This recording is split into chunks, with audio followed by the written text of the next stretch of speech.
তোমাদের সকলকে স্বাগত জানাই টিনস বাডি অরুণিমা চ্যানেলে। আশা করি সবাই তোমরা ভালো আছো, সুস্থ আছো। আজকে ক্লাস 8-এর চ্যাপ্টার 1.2 থেকে স্পর্শ ছাড়া ক্রিয়াশীল বলে পার্ট 4 এবং শেষ পর্ব নিয়ে আলোচনা করছি। আজকের পর্বে আলোচনা করব যে এই যে আগের দিন যে স্পর্শ ছাড়া ক্রিয়াশীল বল যেটা ছিল স্থির তড়িতে শেষ অংশ নিয়ে আলোচনা করব। আজকের প্রথম যে টপিকে আসবো সেটা হলো একটা কোনো বস্তুতে কিভাবে আধানের উদ্ভব হচ্ছে। ঠিক আছে, মানে কোনো একটা বস্তু যখন সেটা রয়েছে তখন তো সেটা নিস্তড়িৎ, কিন্তু সেই বস্তুতে কখনো ধনাত্মক আধান হচ্ছে বা কখনো ঋণাত্মক আধান হচ্ছে, সেটা কিভাবে হচ্ছে। আগের পর্বে যে উদাহরণটা বলেছিলাম সেই উদাহরণটাই বলছি। ধরো তুমি একটা বেলুন ফুলিয়েছো আর গায়ে উলের সোয়েটার পরেছো, তারপর সেই বেলুনটার সাথে উলের সোয়েটারের ঘর্ষণ ঘটছে, সেই সোয়েটার এবং সেই যে বেলুনটা আকর্ষণ করছে। সেক্ষেত্রে কিভাবে হচ্ছে, এই যে ধরো বেলুন এবং সোয়েটার এই দুটো যখন আলাদা আলাদা ছিল তখন নিস্তড়িৎ ছিল, এবার যখন একে অপরের সাথে ঘর্ষণ হচ্ছে তার ফলে কি হচ্ছে, এই যে উলের সোয়েটারের ক্ষেত্রে ধনাত্মক আধান তৈরি হচ্ছে। কিভাবে হচ্ছে সেটা জানার জন্য পড়তে হবে কোনো একটা বস্তুতে যে পরমাণু থাকে সেই পরমাণুর ভিতরের গঠনটা। চলো সেটা দেখে নিই।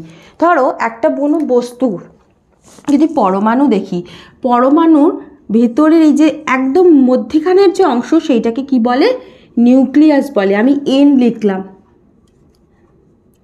সেটাকে বলে কি নিউক্লিয়াস।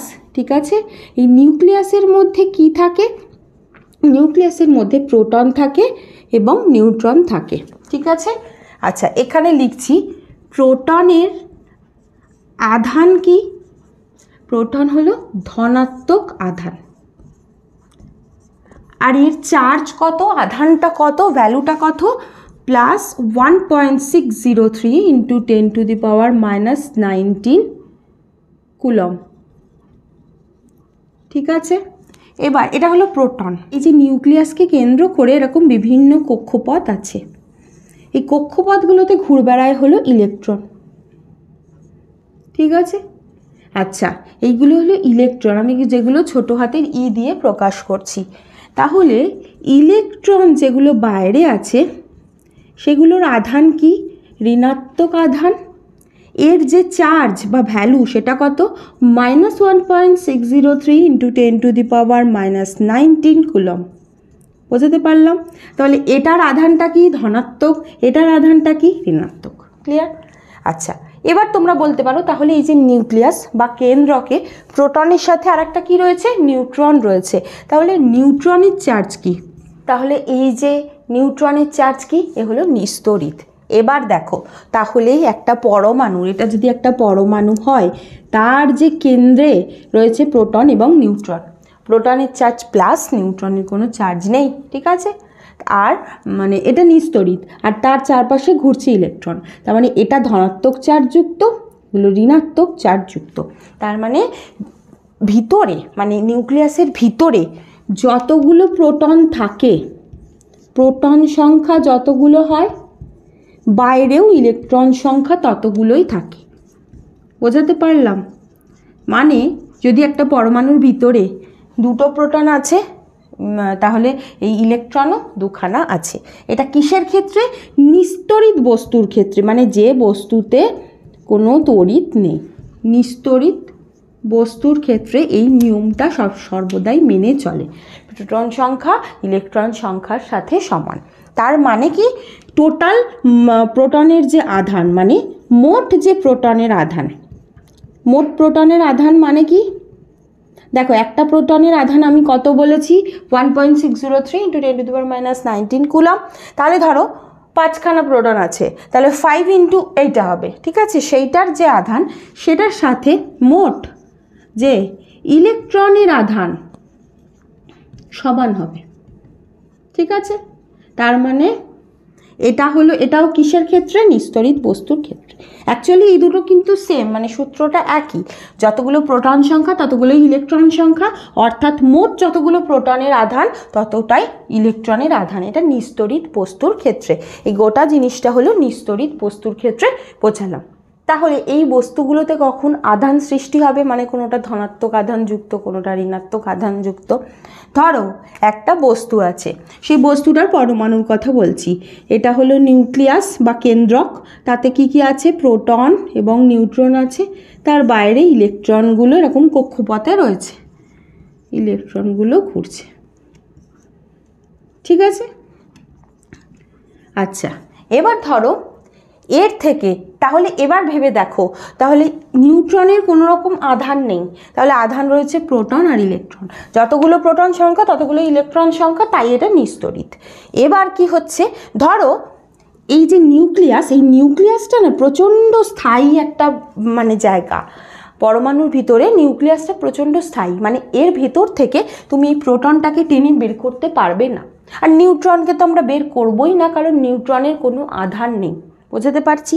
তাহলে এই জিনিসটা ভীষণ, কি বললাম, এই ভিতরের অংশটা ভীষণ স্থায়ী, তাহলে যেটা খুব স্টেবল অংশ সেখান থেকে প্রোটনকে টেনে বার করা যায় না। তাহলে বার হবে কোথা থেকে, এই যে কক্ষপথগুলো, যেখানে ইলেকট্রনগুলো ঘুরে ঘুরে বেড়াচ্ছে, সেখান থেকে আমরা ইলেকট্রনকে বার করে নিতে পারি আর ইলেকট্রনকে প্রবেশ করাতে পারি। তাহলে কোনো বস্তুতে ধনাত্মক আধান বা ঋণাত্মক আধান যেটাই সৃষ্টি হবে, সেটা পুরোটাই হবে এই ইলেকট্রন, এখানে ইলেকট্রনকে এখান থেকে বার করে দেওয়ার জন্য বা ইলেকট্রনকে এর ভিতরে প্রবেশ করানোর জন্য। তাহলে এখানে এই যে আধানটা সৃষ্টি হচ্ছে পুরোটাই এই যে ইলেকট্রনকে এর ভেতরে প্রবেশের মাধ্যমে বা ইলেকট্রনকে এখান থেকে বার করে দেওয়ার মাধ্যমে। তাহলে ঘর্ষণের ফলে বস্তুতে আধান উদ্ভব কিভাবে হচ্ছে, ধরো দুটো বস্তুর ঘর্ষণ হচ্ছে, এই একটা বস্তু, এই একটা বস্তু, ঘর্ষণ হচ্ছে। এই বস্তু দুটোর ঘর্ষণের ফলে বস্তুগুলো কি দ্বারা তৈরি, পরমাণু দ্বারা তৈরি। এইখান থেকে একটা ইলেকট্রন এইখানে বেরিয়ে যাচ্ছে। এবার যখন ধরো এখান থেকে একটা ইলেকট্রন বেরিয়ে যাচ্ছে, ইলেকট্রন ধরো এর ভেতরে 5টা প্রোটন ছিল, এখানে 5টা ইলেকট্রন ছিল, ঠিক আছে। তাহলে কটা প্রোটন, 5টা, আর ইলেকট্রনও কটা, 5টা। একটা ইলেকট্রনকে আমরা টেনে বার করে দিলাম, তাহলে কি হয়ে গেল, 4টে। তাহলে এখানে প্রোটন সংখ্যা কি বেশি, ইলেকট্রন সংখ্যা কি কম, প্রোটনের আধান কি প্লাস, ইলেকট্রনের আধান কি মাইনাস, তাহলে কোন আধানটা বেশি, এখানে প্রোটনের, তার মানে এই বস্তুটা ধনাত্মক আধানগ্রস্ত হয়ে পড়ল, ঠিক আছে। আবার বলছি, এই জায়গাটা ধরো দুটো বস্তুর ঘর্ষণ হয়েছে, ঘর্ষণের ফলে একটা বস্তু ধনাত্মক আধানগ্রস্ত হচ্ছে, অন্য বস্তুটা ঋণাত্মক আধানগ্রস্ত হচ্ছে। ধরো প্রথম বস্তুটার ক্ষেত্রে এটার যে ধরো মানে ধরে নিচ্ছি যে প্রোটন আছে ধরো 5টা, ইলেকট্রনও আছে 5টা। এখান থেকে কি বললাম, নিউক্লিয়াসটা খুব স্থায়ী মানে স্থায়ী স্থান, ওখান থেকে প্রোটনকে বার করা যাচ্ছে না, তাহলে আমরা কাকে বার করে নিচ্ছি, ইলেকট্রনকে বার করে নিচ্ছি। এবার এই যে ইলেকট্রনকে বার করে নিলে, এখান থেকে ধরো 5টা প্রোটন ছিল, 5টা ইলেকট্রন ছিল, একটা ইলেকট্রনকে বার করে নিচ্ছি, মানে কটা ইলেকট্রন হলো, 4খানা ইলেকট্রন হলো। তাহলে প্রোটন সংখ্যা 5ই রইল, ইলেকট্রন সংখ্যা 4 হয়ে গেল। কোনটার সংখ্যা কম, ইলেকট্রন, প্রোটনের চার্জ কত, আধান কত প্লাস, ইলেকট্রন মাইনাস, তাহলে কোনটা বেশি, প্লাস বেশি, তার মানে এই বস্তুটা ধনাত্মক আধানগ্রস্ত হয়ে পড়ল। এই যে ধরো দ্বিতীয় বস্তুটার ক্ষেত্রে নিউক্লিয়াসে ধরো প্রোটন আর নিউট্রন আছে, আর এর বাইরে ধরো ইলেকট্রন আছে, শেষ কক্ষপথে ধরো ইলেকট্রন আছে 1খানা, ঠিক আছে। তাহলে এখান থেকে কটা ইলেকট্রন বেরিয়ে গেছে, একটা ইলেকট্রন বেরিয়ে গেছে। এই যে ইলেকট্রনটা বেরিয়ে গেল প্রথম বস্তু থেকে, সেই ইলেকট্রনটা দ্বিতীয়টার মধ্যে প্রবেশ করলো, ঠিক আছে। তাহলে এইখানে প্রবেশের আগে প্রোটন কতগুলো ছিল, প্রোটন ধরে নিচ্ছি, প্রোটন ছিল ধরো 3টে, ইলেকট্রন ছিল কতগুলো, 3টে, কিন্তু বাইরে থেকে ধরো একটা ইলেকট্রন প্রবেশ করলো, এটা ইলেকট্রন এর ভেতরে এলো, বাইরে থেকে প্রবেশ করলো, সেক্ষেত্রে ইলেকট্রনের সংখ্যা কি হয়ে গেল, 4 হয়ে গেল। প্রোটনের আধান কি প্লাস, ইলেকট্রনের আধান কি মাইনাস, কোনটা বেশি, মাইনাস বেশি, তার মানে এই বস্তুটা ঋণাত্মক আধানগ্রস্ত হয়ে পড়ল। তাহলে কোনো বস্তু থেকে যখন ইলেকট্রন বেরিয়ে যায় তখন অটোমেটিক্যালি কোনটা বেশি হয়ে যায়, প্রোটনটা বেশি হয়ে যায়, তার মানে সেই বস্তুটা ধনাত্মক আধানগ্রস্ত। আর কোনো বস্তুতে যখন ইলেকট্রন প্রবেশ করে, বাইরে থেকে ঢুকছে, তখন কি হয়, সেই বস্তুটার ক্ষেত্রে ইলেকট্রনের সংখ্যা, সেই বস্তুটার পরমাণুর মধ্যে ইলেকট্রনের সংখ্যা বেড়ে যাচ্ছে, তার ফলে কি হয়ে যাচ্ছে, যে প্রোটনের থেকে ইলেকট্রন বেশি, সেটা ঋণাত্মক আধানগ্রস্ত হয়ে পড়ছে। এবার আসি তোমাদের বইয়ের পেজ 27-এ যে ছক আছে, সেই ছকটা ভালো করে বুঝে নাও। দেখো এর আগে যেটা বোঝালাম সেটা বুঝলেই কিন্তু এই ছকটা তোমরা নিজেরাই করতে পারবে। চলো আমরা একসাথে এটা করি। প্রথমে কি লেখা আছে, পরমাণুতে যা ঘটলো, পরমাণুতে কি ঘটছে, সেটা ঘটছে হলো নিস্তড়িত পরমাণুর ইলেকট্রন গ্রহণ। একটা পরমাণু যেটা নিস্তড়িত আছে, সে যদি কোনো রকম ইলেকট্রন গ্রহণ করে, সেক্ষেত্রে কি হবে, ইলেকট্রন সংখ্যা বাড়বে কমবে না একই থাকবে। কি গ্রহণ করেছে, ইলেকট্রন গ্রহণ করেছে, তাহলে ইলেকট্রন সংখ্যা কি হবে, বৃদ্ধি পাবে। তারপরের ছকটা কি, ইলেকট্রনের তুলনায় প্রোটন সংখ্যা সেক্ষেত্রে কমবে না বাড়বে না একই থাকবে। কি বেড়ে গেল, ইলেকট্রন সংখ্যা বৃদ্ধি পেল, তাহলে প্রোটন সংখ্যা কি হলো, কমলো। প্রোটন সংখ্যা সেক্ষেত্রে সেই তুলনায় কম। তাহলে ইলেকট্রনের যে মোট তড়িতাধান, তার তুলনায় প্রোটনের যে তড়িতাধান, মানে ইলেকট্রনের সংখ্যা বেশি না প্রোটনের সংখ্যা বেশি, যেটা সংখ্যা বেশি সেটার তড়িতাধানটাও বেশি হবে। তাহলে কি বলেছে, ইলেকট্রনের মোট তড়িতাধানের তুলনায় প্রোটনের মোট তড়িতাধান সেটা বাড়বে না কমবে। এক্ষেত্রে প্রোটনের সংখ্যা কি হয়েছে, প্রোটন সংখ্যা কমেছে, তাহলে প্রোটনের মোট তড়িতাধানও কমবে। তাহলে কমে গেল। তাহলে কি বলছে পরেরটায়, পরমাণুটার আধানের প্রকৃতি, তাহলে এখন পরমাণুটা কি হলো, ধনাত্মক না ঋণাত্মক, তাহলে কি কমে গেল, প্রোটনের মোট তড়িতাধান কমে গেল, মানে পজিটিভটা কমে গেল, তাহলে কি হলো, নেগেটিভ হলো, এটা হলো ঋণাত্মক। তাহলে পরমাণুতে যখন ইলেকট্রন প্রবেশ করছে সেটা ঋণাত্মক হয়ে যাচ্ছে, তার ফলে কি হচ্ছে, ইলেকট্রন সংখ্যা বাড়ছে, ফলে প্রোটনের যে সংখ্যা সেটা অটোমেটিক্যালি কমে যাচ্ছে, তার ফলে যে প্রোটনের যে চার্জ, টোটাল যে আধান, মোট যে আধান, সেটা কমে যাচ্ছে।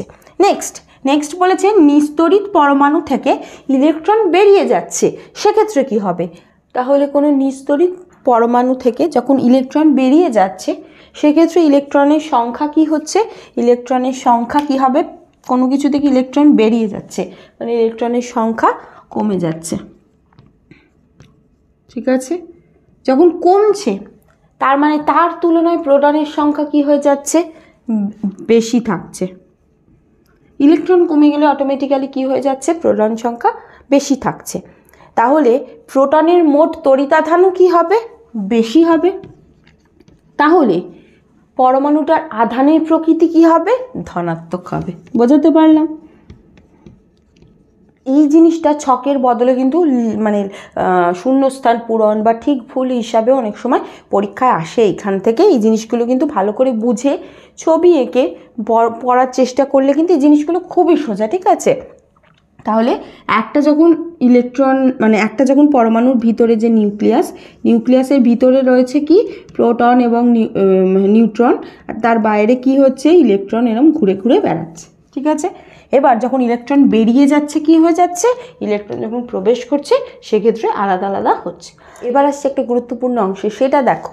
সেটা হলো বলছে কোনো একটা ধরো নিস্তড়িত বস্তুর কাছে কোনো একটা চার্জযুক্ত জিনিস আনলে সেটাতে সেই নিস্তড়িত বস্তুটাতে কিভাবে আধান তৈরি হচ্ছে, মানে সেটাতে বিপরীত আধান কিভাবে হচ্ছে।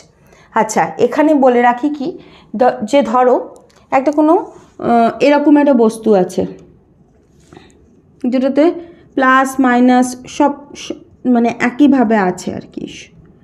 এবার এর আশেপাশে এর কাছে একটাকে এরকম একটা দণ্ড আনছো যেটা ধরো ধনাত্মক আধানযুক্ত। কি দেখব, এর কাছে যদি ধনাত্মক আধানযুক্ত বস্তুটাকে আর একটু আনো, তাহলে কি দেখব যে এর এই দিকে মাইনাসগুলো সব চলে আসবে আর এইদিকে প্লাসগুলো চলে যাবে।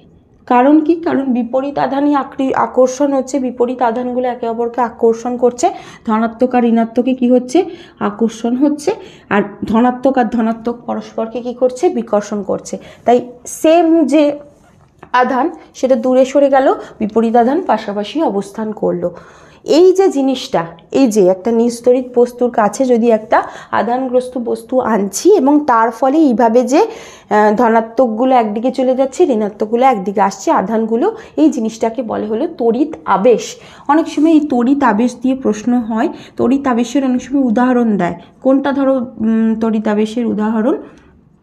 ধরো তুমি এই যে সোয়েটার পরে আছো, সোয়েটারের ওপর একটা বেলুন ফোলালে এবং সেই বেলুনটাকে সোয়েটারের সাথে ঘর্ষণ হলো, দেখলে কি হলো যে আকর্ষণ হচ্ছে। আবার ধরো একইভাবে অন্য আরও একটা বেলুন ফোলালে সেই বেলুনটার সাথেও সোয়েটারের আকর্ষণ হচ্ছে, কিন্তু এই যে বেলুন দুটো, এই পরস্পর যে বেলুন দুটো কাছাকাছি আনলে এরা বিকর্ষণ করবে, সেক্ষেত্রে কি হচ্ছে, সম আধান পরস্পরকে বিকর্ষণ করে দিচ্ছে। ঠিক আছে, এই তড়িৎ আবেশ কিন্তু খুব গুরুত্বপূর্ণ। বেশিরভাগ পদার্থের ক্ষেত্রেই আমরা যেটা নিস্তড়িত বস্তুর কাছে কোনো আধানযুক্ত বস্তুকে আনি, সেক্ষেত্রেই তড়িৎ আবেশ ঘটে। তারপরে যেই চ্যাপ্টারের লাস্ট যে ইম্পর্টেন্ট পার্ট, সেটা হলো তড়িৎ বলের প্রভাবে গতি কিভাবে হচ্ছে। এই জিনিসটা পরমাণুর ভিতরে দেখা যায়। পরমাণুর কেন্দ্রে কি আছে? প্রোটন আছে, যার ধারে কে ঘুরে বেড়াচ্ছে? ইলেকট্রনগুলো ঘুরে ঘুরে বেড়াচ্ছে। এগুলো সব আধান কি? মাইনাস। ঠিক আছে, আমরা কি জানি? বিপরীত আধান পরস্পরকে আকর্ষণ করে। তাহলে এই প্লাস মানে প্রোটন ইলেকট্রনকে নিজের দিকে টানবে, কিন্তু সেটা তো হয় না, তাই না? ইলেকট্রনগুলো কক্ষপথে ঘুরে বেড়ায়, ও বিপরীত আধান পরস্পরকে কি করছে? আকর্ষণ করছে। এবার বিপরীত আধান পরস্পরকে আকর্ষণ করার ফলে, এটা একটা তো বল, আকর্ষণটা তো একটা বল, তার ফলে ইলেকট্রনগুলোর বেগের পরিবর্তন ঘটছে। মানে কি হচ্ছে? এর যে বেগ, ধরো এর বেগের পরিবর্তন হয়ে যাচ্ছে। এবার দেখো আমরা কি জানি, যে নিউটনের প্রথম সূত্র থেকে আমরা কি জানি, যে বলের ফলে, বল প্রয়োগের ফলে কি হচ্ছে, যে বেগের পরিবর্তন হচ্ছে বা ত্বরণ সৃষ্টি হচ্ছে। এক্ষেত্রে এই যে আকর্ষণ হচ্ছে ঋণাত্মক এবং ধনাত্মকে, তার ফলে এটা একটা বল হিসাবে কাজ হচ্ছে। তার ফলে এই যে ইলেকট্রনের যে বেগ, সেটা বদলে বদলে যাচ্ছে। ইলেকট্রনের বেগগুলো এইরকমভাবে কাজ করে, মানে বাইরের দিকে ছিটকে বেরিয়ে যেতে চায়, কিন্তু যেহেতু এখানে আকর্ষণ বল কাজ করছে এবং এদিকেও বেরিয়ে যেতে চাইছে ছিটকে, এই দুটোর মাঝখানের একটা পথ অবলম্বন করে এবং তার ফলে একটা ত্বরণ সৃষ্টি হচ্ছে এবং তার ফলে ও এরম গোলভাবে ঘুরতে থাকে। অ্যাকচুয়ালি এখানেও একটা বল, এখানেও ও বেরিয়ে যেতে চাইছে, এটাও একটা মানে এটা কি হচ্ছে, এদিকে ওর বেগের বেগ রয়েছে, এটা বেগ, এটা বল, এবং এই দুটোর যে লব্ধি হিসাবে ও মাঝ বরাবর ঘুরতে থাকছে, মানে মধ্যবর্তী এই দুটোর যে লব্ধি বল হিসাবে ওরা মাঝখানে আসছে, লব্ধি বল হিসাবে, এবং মাঝখান বরাবর এই যে ও ঘুরতে থাকছে। ঠিক আছে, তাহলে কি হচ্ছে, যে এই তড়িৎ বলের প্রভাবে গতি হচ্ছে, এই যে ধনাত্মক এবং ঋণাত্মক আকর্ষণ করছে, তার ফলে ওর বেগের পরিবর্তন ঘটছে, ইলেকট্রনের ত্বরণ সৃষ্টি হচ্ছে এবং তার ফলে এই যে পরমাণুর ভিতরে ইলেকট্রনগুলো গোলাকার পথে বা উপবৃত্তাকার পথে ঘুরতে থাকছে।